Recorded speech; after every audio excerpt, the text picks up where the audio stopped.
Dear audience, এখানে গল্প শুনতে আসছেন? এখানে তো গল্প শোনানো হয় না, শুধু ঘটনা শোনানো হয়। আসসালামু আলাইকুম, ওয়েলকাম ব্যাক। ইয়ারন ব্ল্যাক ম্যাজিক ইউটিউব চ্যানেলে আপনাদের সবাইকে স্বাগত জানাচ্ছি। আমি শাহিন। ডিয়ার অডিয়েন্স, প্রতিদিনের মতো আজকেও প্রস্তুত আছেন তো? বাংলাদেশে গ্রাম অঞ্চলে বিভিন্ন মানুষের সাথে ঘটে যাওয়া রক্তহীন করা কিছু ভৌতিক ঘটনা শোনার জন্য আজকে কিছু ঘটনা শোনাবো না। ভয়ের বারান্দা যে কাহিনীটা গতকালকে শেয়ার করছি, সেই কাহিনীর দ্বিতীয় পর্ব অর্থাৎ লাস্ট পার্ট আজকে আপনাদের শোনাবো। এই কাহিনীটা আপনারা যে শোনেন নাই প্রথমটুকু অবশ্যই শুনবেন, না হলে কিছুই বুঝতে পারবেন না। আর আজকের কাহিনীটা যথেষ্ট মনোযোগ সহকারে শুনবেন, আর আমিও যথেষ্ট চেষ্টা করব আপনার মনোযোগটা ধরে রাখার। তো আসুন আজকে আর কোনো কথা না বইলা সরাসরি আজকের রক্তহীন করা কাহিনীটা আপনাকে শোনাই। একটু নয়েজ আসতে পারে, যেহেতু খোলা আকাশের নিচে বসে আছি, অবশ্যই এনজয় সহকারে শুনবেন।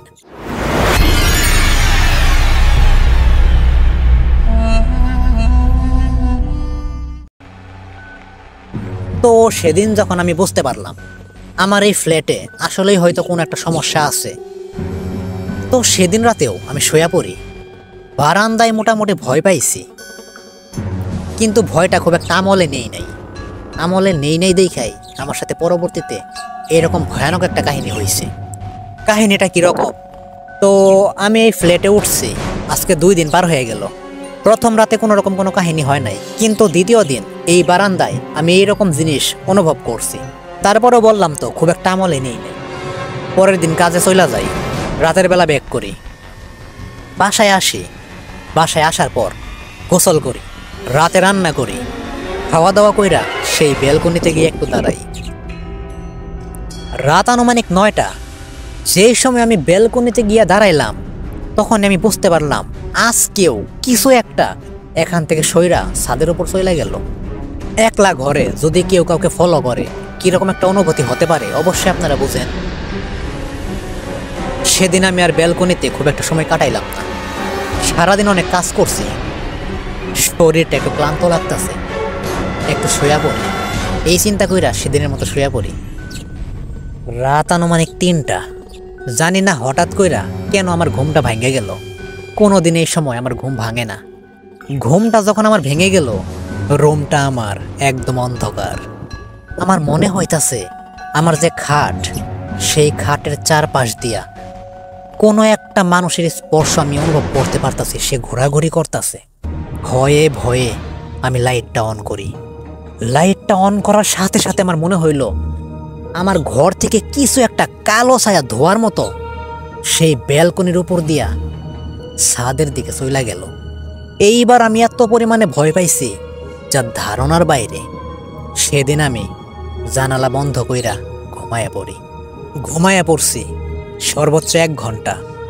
এর মধ্যে আমার মনে হইল আমার পা ধইরা কেউ একজন এত জোরে টান দিল এবং সে আমাকে খাটের নিচে ফালাই দিল।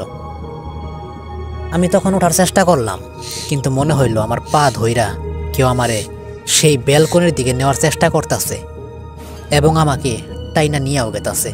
আমি অনেক চিৎকার চেঁচামেচি করি, কিন্তু শোনার মতো কেউ নাই। সেই ব্যালকনিতে নিয়া আমারে কোনো একটা জিনিস সেখানে ছাইরা দিয়া ছাদের দিকে চলে গেল। ভয় কাকে বলে জীবনে প্রথমবার আমি পাইছি। পরের দিন সকালে খুব দ্রুত যখন সেই দারোয়ান এখানে কাজে আসে তখন আমি তাকে জিজ্ঞেস করি এখানে সমস্যাটা কি। তখন সে আমাকে বলে, আফা কোনো কিছু হয়েছে?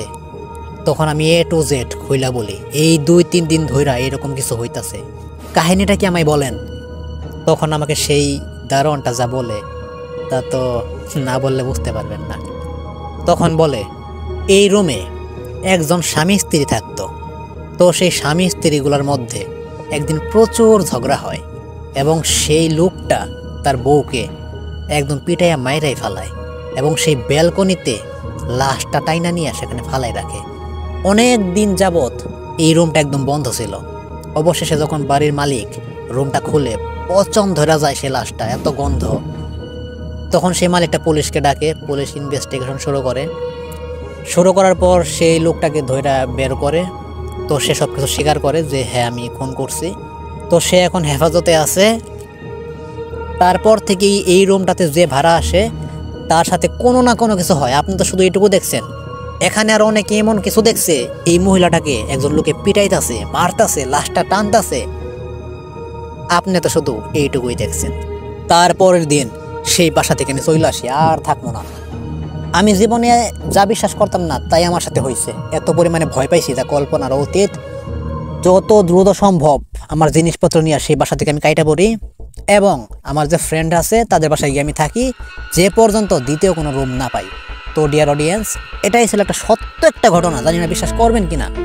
এই কাহিনীটা উত্তরার মধ্যে হয় নাই, কারণ আমি বলবো না এটা কোন জায়গায় হয়েছে, কারণ অনেকেই হয়তো বলবে যে উত্তরার ভিতর যদি এই কাহিনীটা আমি বলি, এই কাহিনীটা কোন জায়গায় হতে পারে। মনে করেন এটা উত্তরাতে হয় নাই, উত্তরায় আমার শ্বশুর বাড়ি, সেখানে আমি আমার শ্বশুর বাড়ি এলাকা থেকে এই কাহিনীটা শুনতে পারছি। জানি না বিশ্বাস কতটুকু হয়েছে। যদি ভালো লাগে অবশ্যই একটা লাইক করবেন। আর আমি শাহিন আজকের মতো বিদায় নিচ্ছি, আসতেছে আগামীকাল একই সময় আবার রক্তহীন করে একটা ভৌতিক ঘটনা নিয়ে। তো সেই পর্যন্ত সবাই ভালো থাকবেন, সুস্থ থাকবেন এবং fair on black magic YouTube চ্যানেলের সাথেই থাকবেন।